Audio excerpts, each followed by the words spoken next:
Mon nom est François-Xavier Cloutier. Je suis un tireur et un chasseur à l'arc depuis maintenant 10 ans.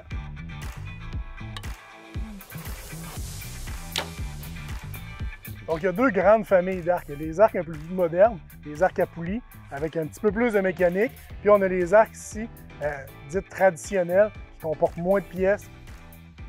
Donc, une grande particularité des arcs traditionnels, c'est que tout au long de l'action d'étirer l'arc, on va maintenir 100% du poids qu'on tire.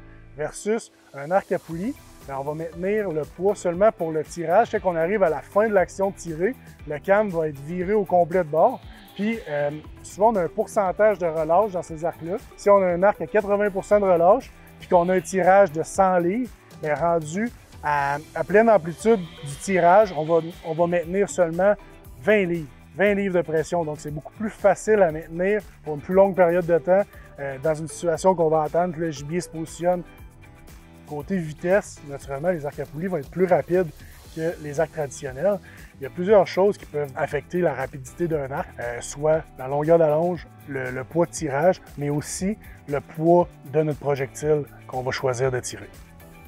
Côté flèche, il y a 3 matériaux qui sont généralement retrouvés dans la construction des flèches, donc l'aluminium, le carbone et le bois. On a 2 grands matériaux qui sont utilisés là, pour les plumes. On a les plumes naturelles, favorisées pour l'arc traditionnel, puis on a des plumes là, qui vont être synthétiques, qui vont être souvent plus utilisées aussi pour l'arc traditionnel, mais plus pour l'arc à poulie. Donc, il y a aussi différents profils de plumes. Donc, on peut voir ici sur la table qu'on a une multitude de types. Il y en a qui vont être un petit peu plus courtes, avec un profil un petit peu plus haut, un petit peu plus longue, avec un profil un petit peu plus bas. Tout ça, dans le fond, ce que ça va faire, c'est que ça va favoriser le bon vol de la flèche. On va choisir une plume en conséquence de l'engin de tir qu'on a, puis aussi de la pointe qu'on va vouloir utiliser, dans le fond, au bout de notre flèche. Donc, il y a 2 grandes familles de pointes de chasse, les pointes mécaniques et les pointes fixes. L'avantage d'une pointe fixe, c'est que quand on se promène en forêt, il n'y a pas de chance que la pointe elle ouvre. Puis lors de l'impact, on est sûr que la pointe va ouvrir. Nos lames sont déjà déployées. Pour ce qui est d'une pointe mécanique, dans le fond, la pointe va se déployer au moment de l'impact sur l'animal. Ce que ça va favoriser, c'est qu'on peut avoir un diamètre de coupe qui est plus grand, puis la balistique d'une pointe mécanique est vraiment améliorée versus une pointe fixe. On va retrouver un tir là, qui va vraiment être proche d'une pointe de pratique. On peut souvent penser que c'est des engins qui vont être utilisés là, pour la chasse au gros gibier.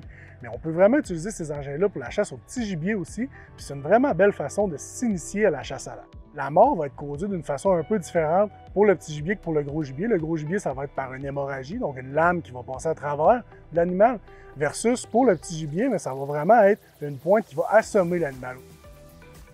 Donc, il y a plusieurs types de mires. On peut aller de 1 pin à 7-8 pins. C'est quoi la différence entre une versus plusieurs pins? C'est qu'à 1 pin, on va être un petit peu plus précis. Donc, on va avoir un tape balistique sur notre mire qui va être ajusté en fonction de la balistique de notre flèche et de notre arc.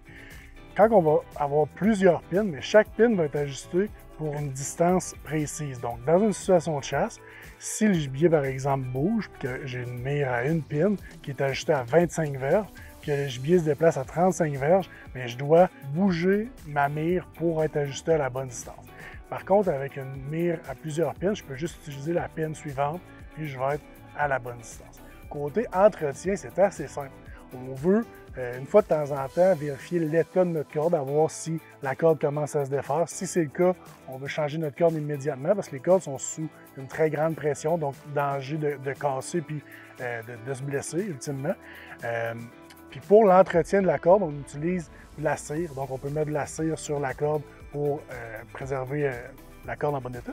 Puis aussi, toujours une bonne inspection des branches qui sont souvent en fibre de carbone, voir s'il y a des craques ou quoi que ce soit, ou si nos cames deviennent croches parce qu'on les a échappées. C'est beaucoup d'inspection visuelle plus que de maintenance en soi, mais en gros, la maintenance se fait beaucoup plus sur la corde que d'autres choses.